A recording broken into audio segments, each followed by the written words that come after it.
Misy zany fa iny Mampiasa atao. inandray mampiasa sainanao eto le Zao lesoko krizy mafy ty fiainana ny tena marina.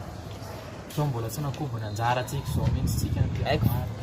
ireo sa resaka sipa anisany eo mafoanisa Ka toan'ilay ina ny olona rehetrarehetra zay kobola mandalo manana ny anjara masoandro ny vetivety resy tsy maintsy misy sipa amin'ilay lay mandalo io fa ty aloha anao fandeha maro zany. zay aloha tsy Foantenorana ny tena marina.